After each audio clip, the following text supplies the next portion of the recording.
to this country at the age of 17 without speaking English, with no money, and he never made a lot of money, but he was a very proud American because he was able to raise his family in the United States of America, and his kids were able to go to college, and you never saw an American who was prouder than he was. But I grew up and learned economics, not in college, but I learned economics by growing up in a family that did not have a lot of money. And I know what lack of money means in terms of stress in a family and very difficult choices that have to be made. That is a lesson I learned as a kid, and it is a lesson that I will never forget for my entire life. And that is that all over our country today, families are struggling. They're making difficult choices. And if elected President of the United States, my main goal is to create an economy that works for all of our people and not just the 1%.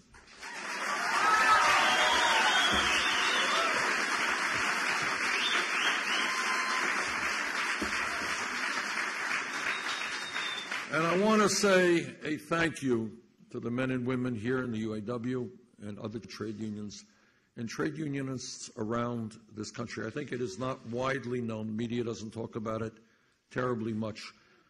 But in many ways, it has been the trade union movement in this country that gave us a middle class.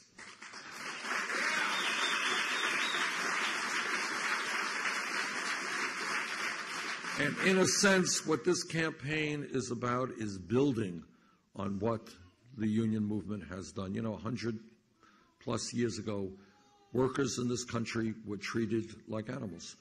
People sometimes were forced to work 7 days a week, 15 hours a day. Kids were working in factories. And what workers did under tremendous pressure and with great bravery, what they said is, hey, you know, we're human beings. We're not beasts of burden here. We need to be treated with dignity. We need to have some rights. You can't fire us arbitrarily for no reason. And we are going to stand together, and we're going to form unions. And I see this as places named after Walter Reuther, and we all remember that photograph of Reuther being beaten up by goons from Ford, I think it was.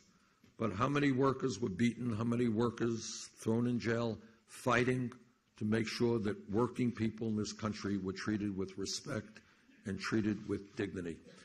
Now, I understand that you have a governor here who is trying to destroy the trade union movement. Well, I've got some bad news for him, and that is, if elected President of the United States, we're going to do everything that we can to rebuild the trade union movement in this country.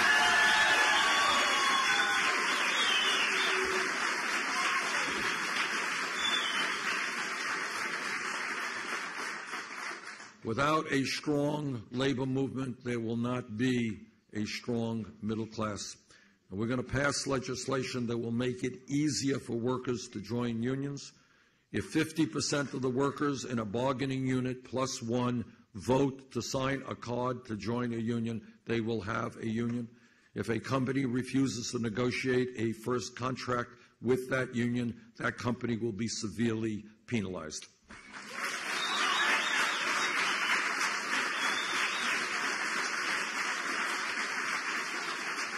And a lot of people don't understand this. But when workers negotiate good contracts for their members, it impacts every worker in the community because wages go up for everybody.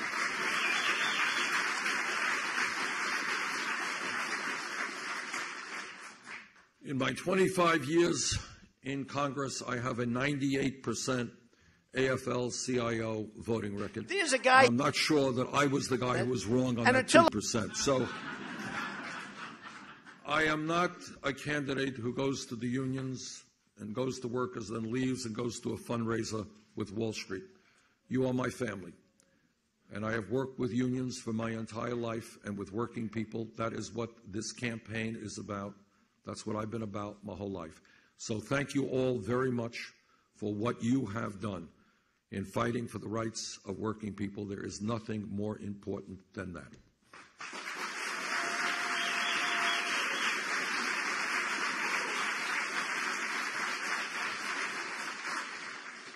Now, when you want to think about the kind of administration Bernie Sanders would have, kind of think about Scott Walker in reverse.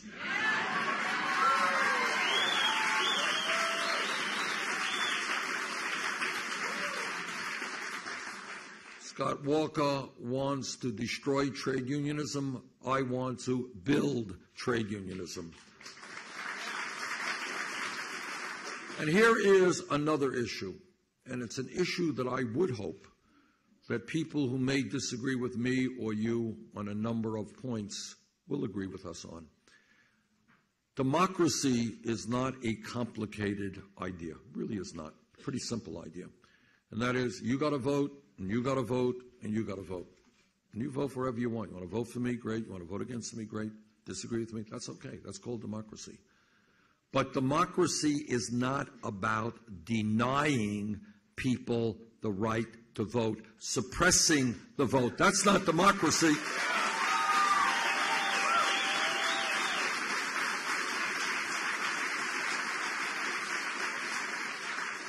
And this is the absolute truth. I have run for office in the state of Vermont many, many times. I've lost some, and I've won more. But it has never occurred to me, like every state, we got areas in the state where you do better and areas in the state you do worse.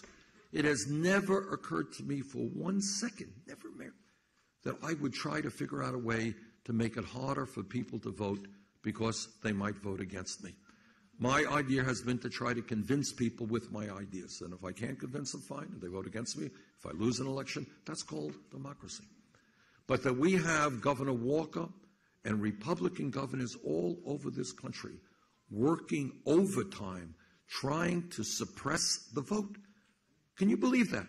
Trying to make it harder for old people to get to the polls, or young people, or people of color, or working people. That is a cowardly, un-American act.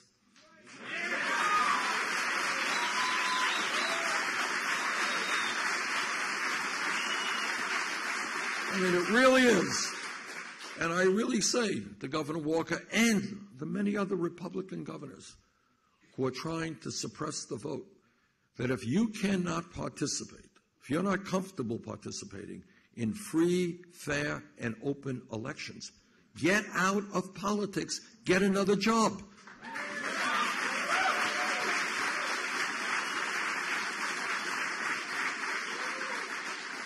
Now, all of you know that the United States has one of the lowest voter turnout rates of any major country on earth. Our job is to get more people into the political process, not to make it harder. And if elected president, I will do my best to pass legislation to make sure that everybody in this country who is 18 years of age or older has the right to vote. End of discussion.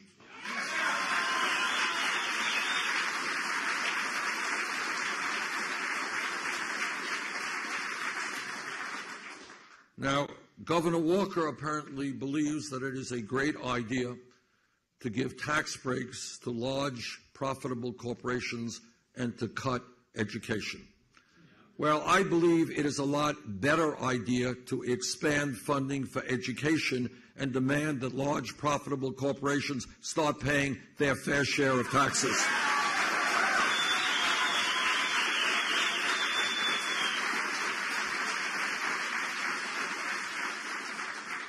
Governor Walker thinks it's pretty tough and pretty brave not to accept the Affordable Care Act's expansion of Medicaid, denying some 120,000 people in Wisconsin the right to have health insurance. I'm not so impressed. I'm not so impressed. You got poor people, some of whom have never had health insurance in their lives, not being able to get the health insurance that the federal government, Congress passed. Some of those people will die because they can't get to a doctor when they should. Others will suffer unnecessarily because they can't get to a doctor. So I would say to Governor Walker and all of those other Republican governors who have rejected the expansion of Medicaid under the Affordable Care Act, get beyond your right-wing ideology and do the human thing, the moral thing, and the right thing. give people the health insurance that they need.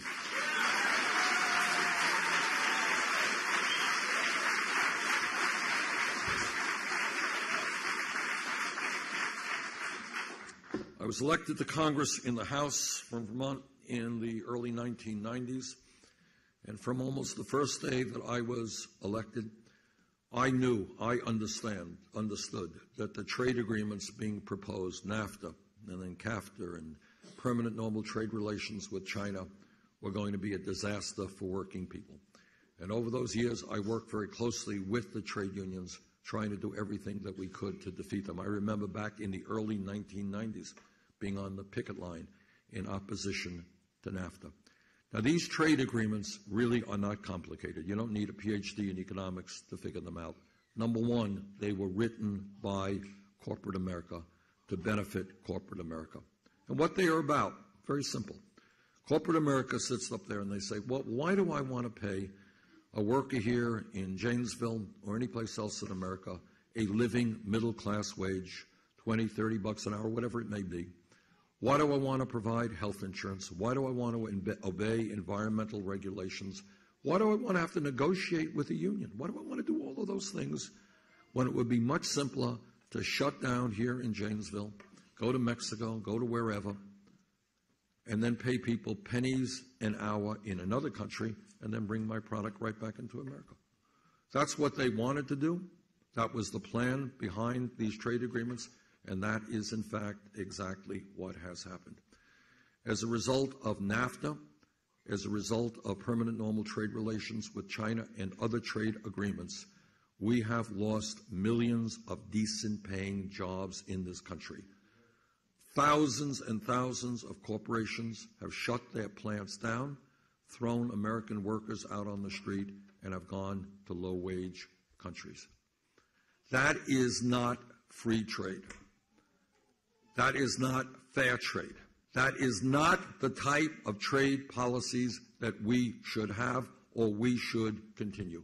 If elected President of the United States, we are going to totally transform our trade policies, make them work for working people, not just the CEOs of large corporations.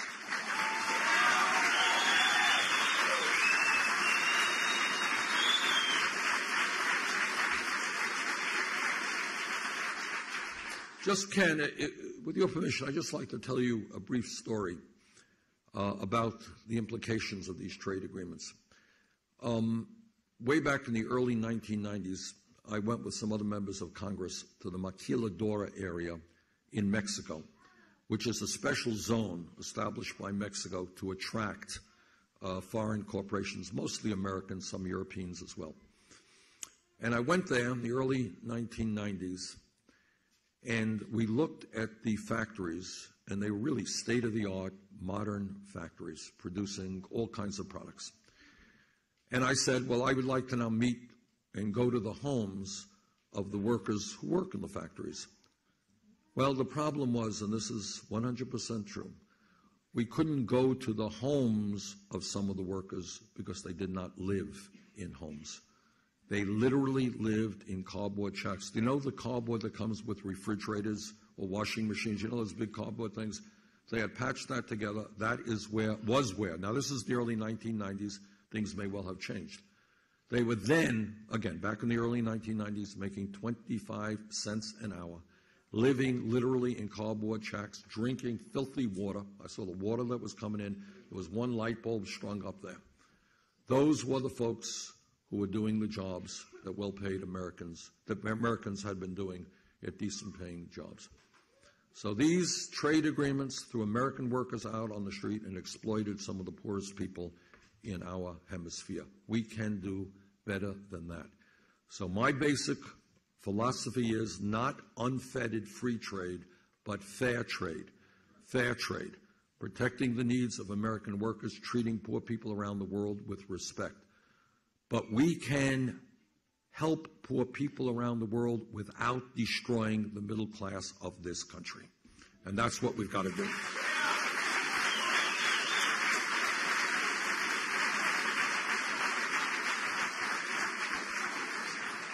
And let me just say, I don't have to explain to this is in Janesville what happened to the GM plant here in 2008 and how many thousands of workers' lives and families were impacted, how many people had to leave the community.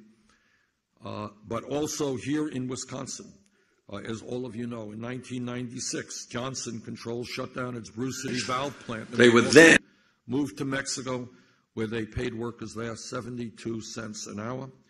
Last year, Johnson Controls threw another 277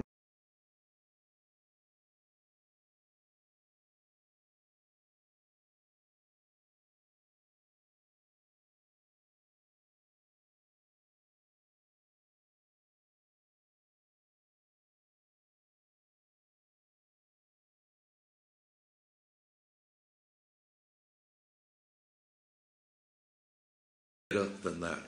So my basic philosophy is not unfettered free trade, but fair trade. Fair trade. Protecting the needs of American workers, treating poor people around the world with respect. But we can help poor people around the world without destroying the middle class of this country. And that's what we've got to do.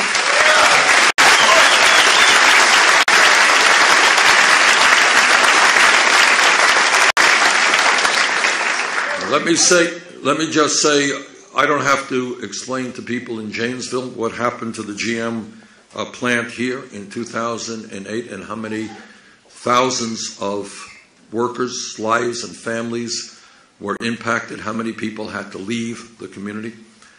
But also here in Wisconsin, as all of you know, in 1996, Johnson Controls shut down its Bruce City valve plant in Milwaukee, moved to Mexico, where they paid workers there 72 cents an hour.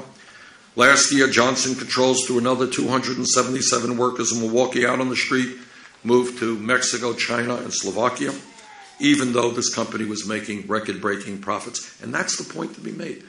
As often as not, these guys are already making good profits here in the United States. You know, and it's just the question of making more money by moving abroad. 15 years ago, Briggs & Stratton was Wisconsin's largest private employer with 11,000 manufacturing workers. Today, it only has 2,500 workers in Wisconsin after it moved plants to Mexico and China. Master Lock and Tower Automotive now employ more workers in Mexico than Wisconsin. And Rockwell Automation has slashed its union workforce in Milwaukee from 6,000 down to just 300. As it moved plants to Mexico, China, and the Dominican Republic. That is the story of disastrous trade policies. And not only have these trade policies cost us millions of jobs, they have done something else that we don't talk about very much, and that has helped us into the race to the bottom. Do you know what I mean by that? You take a look at the automobile industry. You know, there's some discussion. We are gaining jobs, new manufacturing jobs in automobiles and in other areas. That's good news. But what they forget to tell you is the wages of the new jobs are significantly lower than what the wages used to be. So you got an older worker working alongside of a younger worker, and that younger worker may be making 50% of what the older worker made. And the reason for that, and I'll tell you another story. In Louisville, Kentucky, piece in the, I think it was the New York Times. In Louisville, General Electric was expanding its manufacturing. And somebody said to the guy, well, you know, how come you're coming back into Kentucky here? Why are you expanding manufacturing? The guy said, well, look, we've looked at all of the numbers, and because wages are going down so much in the United States, we can hire people in manufacturing now for whatever it was, 11, 12 bucks an hour. Workers here are more productive than in China. You don't have to worry about transporting from China. So it pays to grow in Kentucky. Point is that our wages now are catching up to China's. That is not the direction we want to go in. All right? So what we have got to do is create a whole entire economic program that works for the middle class. We should not see a shrinking middle class, a disappearing middle class. Yes, the very good news. is the economy today is better than it was when George W. Bush left office and we were losing 800,000 jobs a month. But we have got to stop this shrinking of the American middle class, where real wages, you know why people are angry out there? They are angry because they are working longer hours for lower wages. They have a right to be angry. They're angry because they're working 2 or 3 jobs to make a living. They've got a right to be angry. They are angry because they are scared to death about what happens to their kids. What kind of jobs are going to be available for the younger generation? Which, by the way, if we don't change this economy, this younger generation, for the first time in the modern history of America, will have a lower standard of living than their parents. That is the American dream in reverse. We cannot allow that to happen. And we will not allow that to happen.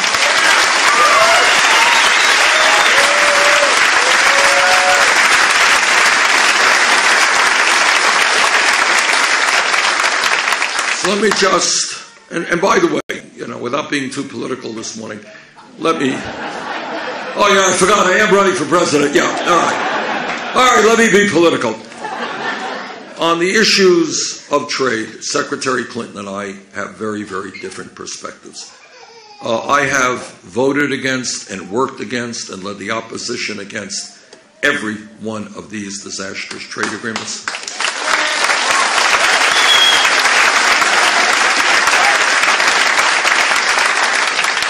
Secretary Clinton has supported virtually every one of these trade agreements, and I'm glad that she's going around the country talking about the need for more manufacturing. Well, that's a great idea, but maybe she should have been there 20 or 30 years ago when we started hemorrhaging manufacturing jobs in this country, largely because of a disastrous trade policy. Now, if we're going to rebuild the middle class, we've got to transform our trade policy, but we've got to do even more than that. In Wisconsin and all over this country, you got people working at jobs that are paying wages that are just too low. Right now, as you all know, the federal minimum wage is $7.25 an hour. In my view, that is a starvation wage. I was in Detroit, Michigan a year ago, and I talked to some people who were working at McDonald's for $7.25. Some of these people had kids. They couldn't even get 40 hours a week. They're working for 20 hours a week, $7.25, getting on a bus, going to another McDonald's, and probably going to a third one in order to make barely enough income just to survive. But, you can do the arithmetic as well as I do. You multiply $8 an hour by 40 hours a week. You talk about rent. You talk about health care. Talk about putting food on the table, keeping the house warm, paying rent, keeping your car running. You don't make it on $8 an hour. So I believe that we have got to raise the minimum wage to a living wage, and that living wage is $15 an hour.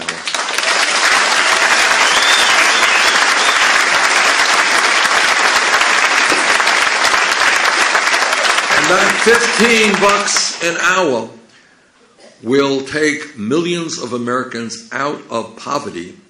And the other thing that it will do, it will put some disposable income into the hands of people who don't have it right now. There are millions of people out in this country now, after they pay the rent and after they pay the heat bills and their phone bills and their electric bills, you know what they have in their pocket?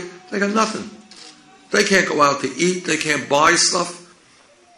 And if we raise the minimum wage, you're going to have a whole lot of money out there where people can begin to start purchasing products. When they purchase products, they create jobs.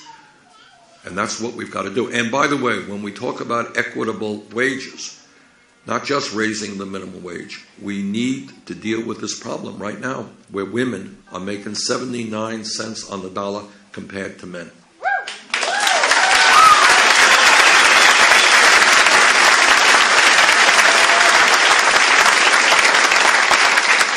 And I know that every man here will stand with the women in the fight for pay equity, something which I will strongly support.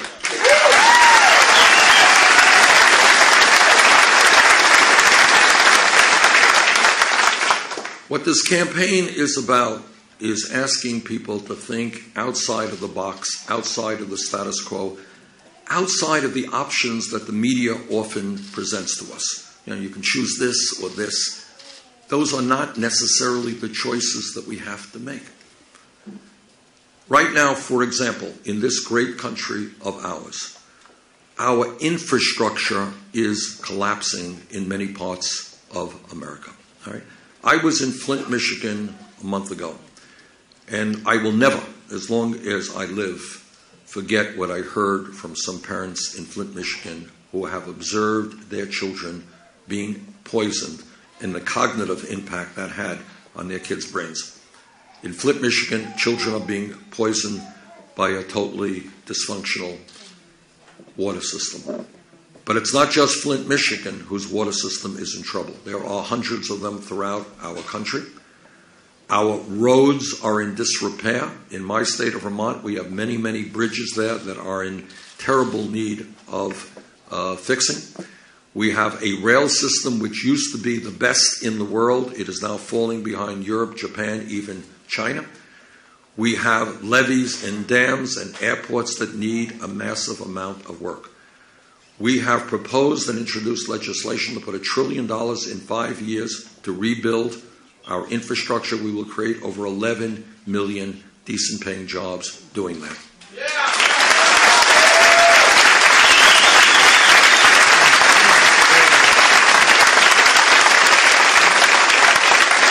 Now, people say, well, yes, we all agree, very little dispute about the fact that our infrastructure is collapsing. The American Society of Civil Engineers says we need at least $3 trillion to bring us up to par. So, Bernie, they say, well, where are you going to get the money to pay for this $1 trillion improvement program? And the answer is, right now, we have a tax system that is totally skewed to benefit the wealthy and large corporations. So what you got right now is one particular tax loophole which allows multinational corporations who make billions of dollars a year in profits to stash their money in the Cayman Islands and in Bermuda, not pay 5 cents in federal income tax in a given year. We're going to eliminate that tax loophole. It's $100 billion a year. Put that money into rebuilding our infrastructure and create 11 million decent-paying jobs.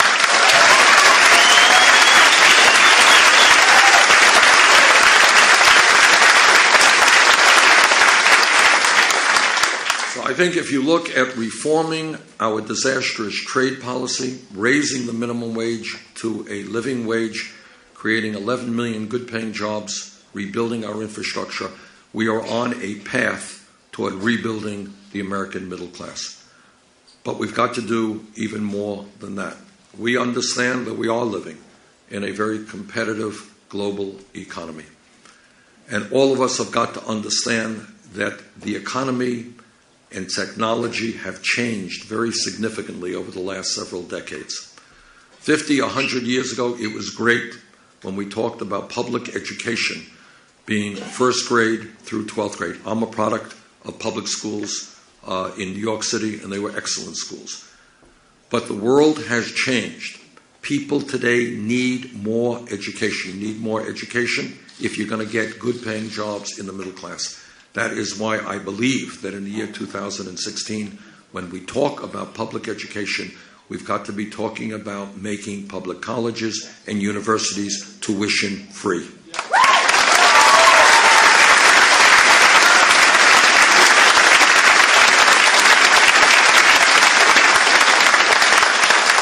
Now, not every kid is academically inclined. There's some really smart kids who are really great with their hands. They need additional training as well. In this country, we need sheet metal workers, and we need plumbers, and we need carpenters, and we need pipe fitters. We need a whole lot of skilled workers, and those young people are going to need education in those areas as well.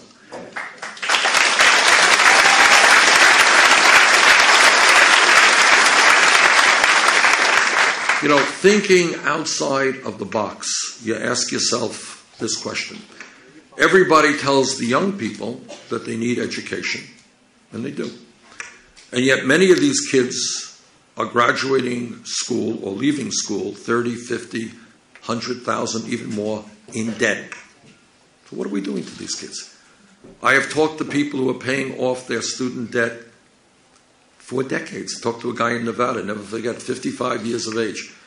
Took out his loan 25 years ago. He is more in debt today than he was when he took that loan out 25 years ago. That's not all that unusual. People paying 30, 40% of their incomes paying off student debt.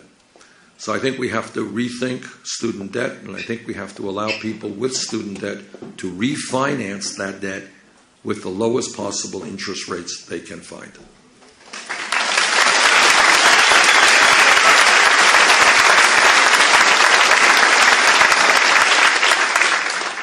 Now, thinking outside of the box is not taking the status quo for granted, not believing that what we see around us is necessarily right or has to continue into the future. An example, all of you know that 8 years ago, as a result of the greed and the recklessness and the illegal behavior on Wall Street, this country was plunged into the worst economic downturn since the Great Depression of the 1930s. Okay? Now, after all of that greed and illegal behavior, what Wall Street did is went begging to the Congress and their friends in the Congress, and they said, bail us out, we'll be good boys in the future, just bail us out. Congress bailed them out. Now, a couple of points need to be made. Number one, today, after bailing out these banks because they were too big to fail, which meant that if these big banks went down, they would take half the economy with them. After bailing them out because they were too big to fail, 3 out of the 4 largest banks are bigger today than they were when we bailed them out because they were too big to fail. Number 2, the 6 largest financial institutions in this country have assets of over $10 trillion. 6 banks, $10 trillion. They issue about 2/3 of the credit cards in this country, 2/3 of the credit cards, and about 1/3 of the mortgages. In other words, you are looking at a very small number of financial institutions who have enormous economic and political power. Now, I believe that when you have so few that have so much power, we have got to break them up and create a financial system that works for small and medium-sized businesses and for consumers, not a financial institutions that are an island into themselves, only concerned about their own profits.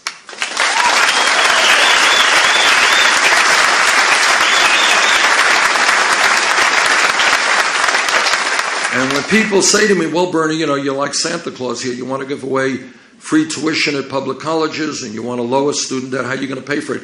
The way we pay for it is through a tax on Wall Street speculation. We bailed them out. It's their time to help the middle class.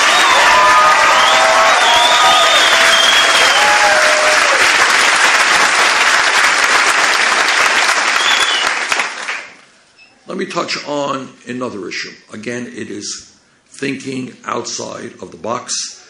I have been attacked for saying this, so let me say it again. So there is no ambiguity or confusion about it. I believe today and have always believed that health care is a right of all people, not a privilege.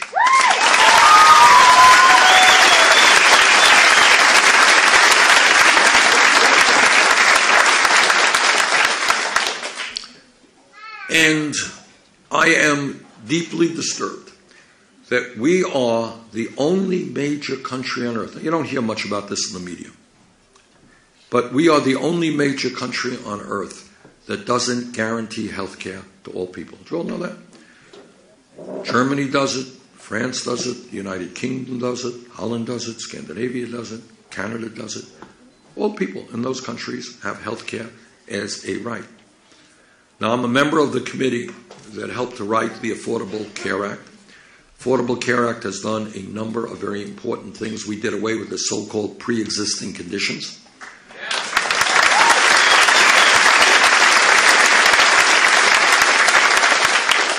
We made it possible for young people to stay on their parents' insurance plans. We did away with discrimination against women in terms of the cost of their health insurance premiums. And we have also added 17 million Americans to the ranks of the insured. All of that is good. All of that is good, but it is not yet good enough. Because where we are today is 29 million Americans still have no health insurance, and many more are underinsured with high deductibles and high copayments. Am I right? Yeah. All right. And many of you, I think, are probably sitting with $5,000 deductibles, yes? All right. And high copayments. And what that means is that even if you have insurance and you have a high deductible and you get sick and you don't have any money in your pocket, you know what? You're not going to go to the doctor. And that's pretty dumb, but that's what goes on because you don't have any money. If you don't go to the doctor, what happens when you're sick? You know what? You might get sicker. And I have talked to doctors in Vermont and all over this country, and this is what they say. They say that patients are walking into their doors much sicker than they should be. Some of those patients never make it because they go to the doctor too late. We are losing thousands of people every year who die unnecessarily because they walk into the doctor's office too late, because they don't have insurance or they have high deductibles that they can't afford. That's what we got going on today. And then on top of all of that, we're dealing with the pharmaceutical industry whose greed is ripping off the American people in an unconscionable way. We pay by far, not even close, the highest prices in the world for prescription drugs. Let me tell you another story. Back in the late 1990s, I took a busload of mostly women, working class women who were dealing with the very nasty disease of breast cancer. I took them over the Canadian border. I live 50 miles away from the Canadian border. Took them into Montreal. We went to Montreal and we had arranged this whole visit for them to buy the medicine that they needed at substantially lower prices than they were paying in Vermont and in America. In fact, they bought the same medicine, this is not a generic, the same exact medicine back in those days for 1/10 of the price they were paying in the United States. Can you imagine? Can you imagine being a working class woman, struggling for your life, not having a lot of money, and suddenly discovering that you can buy the medicine that you needed for 1/10 of the price you were paying in the United States? That's an outrage. And the truth is, right now, if you can believe this, this is how crazy the system is.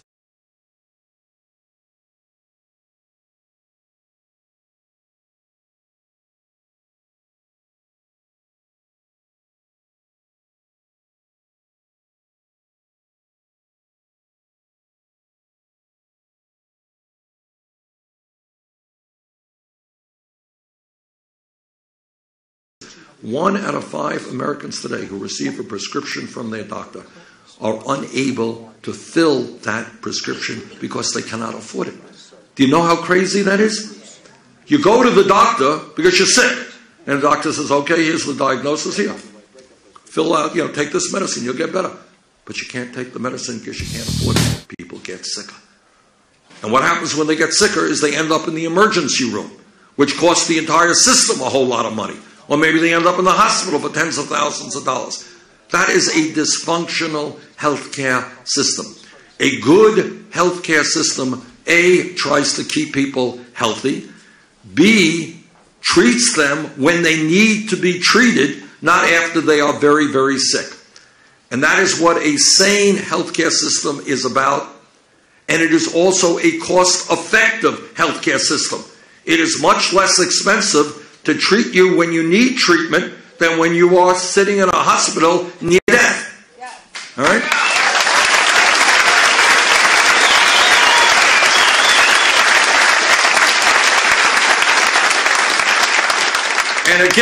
And again, all of this stuff is not talked about in the media because the drug companies are advertising every 5 minutes, and that's not what media is going to cover. All right? You're not going to see real, with very few exceptions, comparisons between our system and other systems. But we have got to understand that nonetheless. And then on top of all of that, people may say, well, yeah, these are real problems, but our healthcare system is really inexpensive. Well, guess what?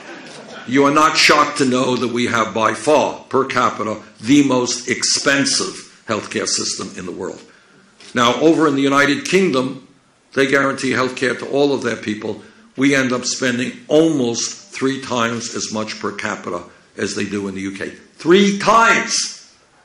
In France, they have a good healthcare system, guarantee healthcare to all their people. We spend 50% more per person they do.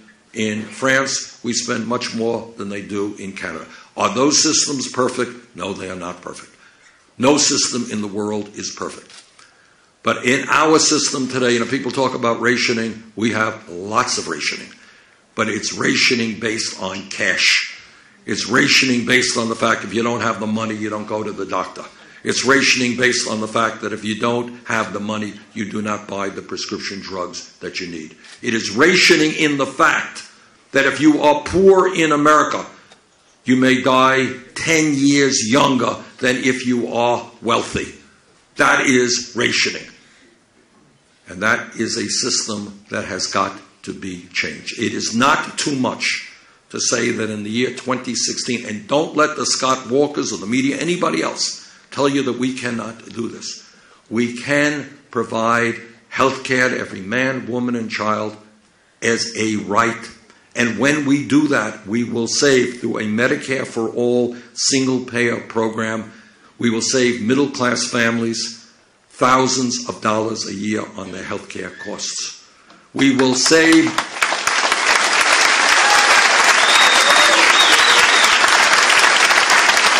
It will transform America in so many ways.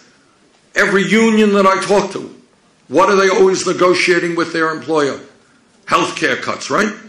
All right, we'll give you, a pay raise, but you got to take a significant cut in your health care premiums, higher deductibles, higher copayments. So you got businesses having to figure out how they provide health care to their workers, unions negotiating contracts based on what kind of health care they're going to get, small businesses having a hard time providing insurance for their workers.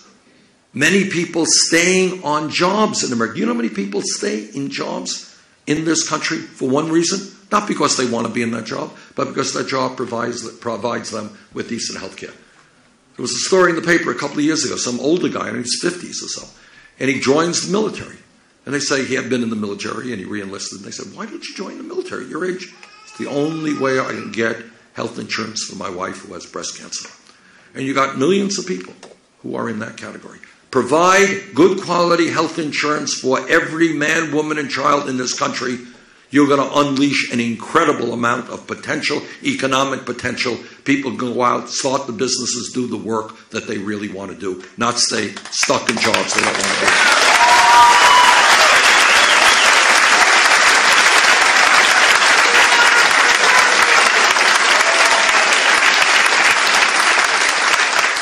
Let me remind everybody here how real change takes place in America. And being in a trade union hall, the trade unionists here understand the struggles of the trade union movement to provide decency and dignity to working people. But it's not just trade unions.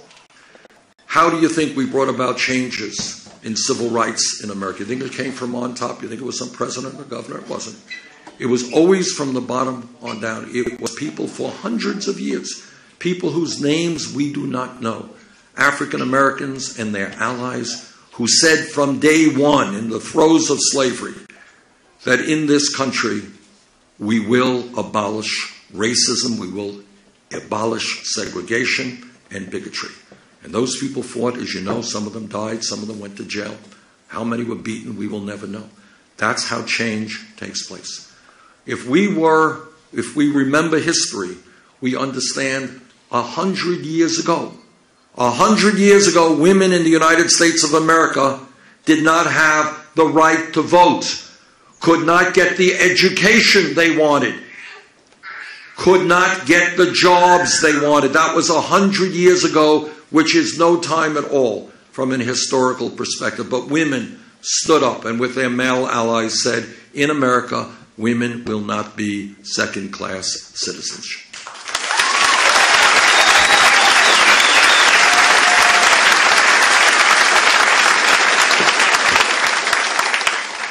And the gay community, along with their straight allies, they stood up in fighting against a whole lot of hostility and hatred. And what they said, in America, people have a right to love each other no matter what their gender may be. A huge struggle.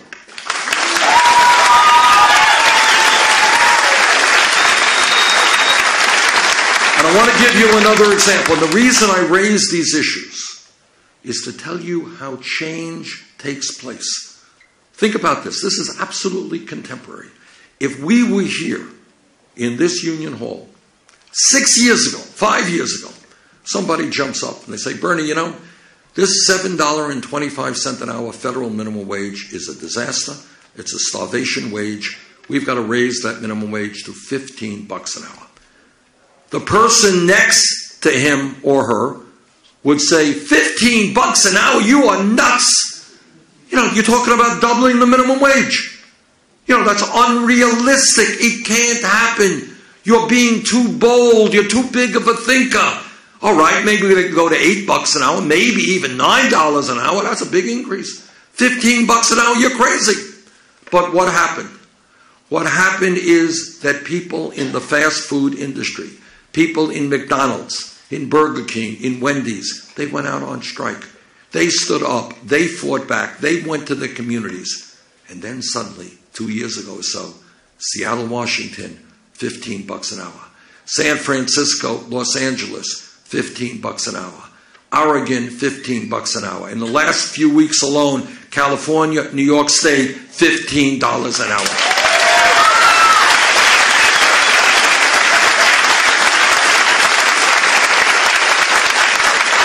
What is my point? Everything seems impossible.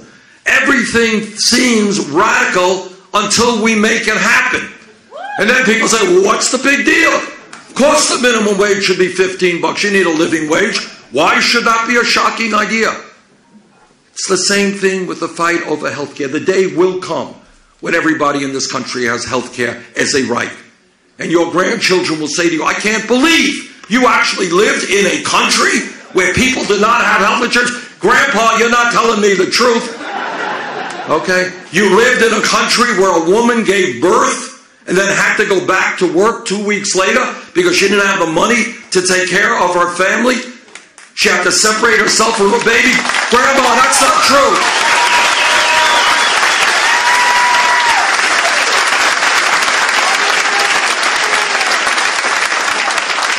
Change always takes place from the bottom on up, never the top down. No one ever gives you anything. You got to fight for it. And they will always tell you, my opponent is telling the American people, don't think so big. Can't happen. These Republicans, they don't want it to happen. Well, in my view, when millions of people stand up and not let the Donald Trumps of the world divide us up, when we stand together, there is nothing that we cannot accomplish.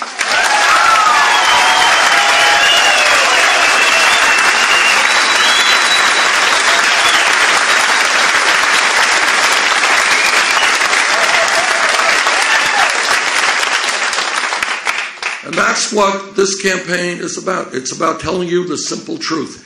Bernie Sanders, nobody else as president can do it alone. Can't do it alone. The powers that be are just too powerful. But together we can do it. Nothing that I have said to you today, nothing that I have proposed in this campaign is radical or is unrealistic. The only reason we don't have a growing middle class, the only reason we don't have a strong trade union movement, the only reason we don't have free tuition in public colleges and universities or health care for all is that the people who have the money do not want us to have that. That's what it's about. The 1%, they're doing just phenomenal. All right? In the last 30 years, we have seen a massive redistribution of wealth. Problem is that redistribution has gone in the wrong direction. It has gone from the pockets of working families to the top 0.1% who have seen a doubling of the percentage of wealth they own in this country. So what this campaign is about is bringing people together to saying that enough is enough, that we will create a country and a government that works for all of us and not just a handful of wealthy campaign contributors. Tomorrow, God, it is tomorrow, all right. Today is Monday, right? Okay. Tuesday, all right. Tomorrow there's going to be a very important Democratic primary. We have won against all of the odds, because when I began this campaign, people say, oh, Bernie Sanders, he is a fringe candidate. Nothing's going to happen. Well, we have won 6 out of the last 7 caucuses and primaries.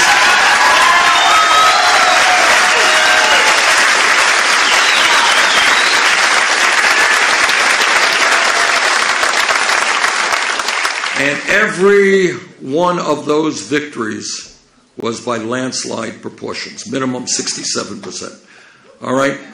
If we win here, here's where we are politically. We will win here tomorrow if there is a large voter turnout. We will lose if there is a small voter turnout. So I hope very much that you will come out to vote tomorrow. You'll bring your friends and your relatives and your co-workers out to vote. If there's a large voter turnout, we will win here. If we win here, we're going to have a bounce going into New York State, where I think we can win. If we win in New York State, between you and me, I don't want to get Hillary Clinton more nervous than she already is. She's already under a lot of pressure.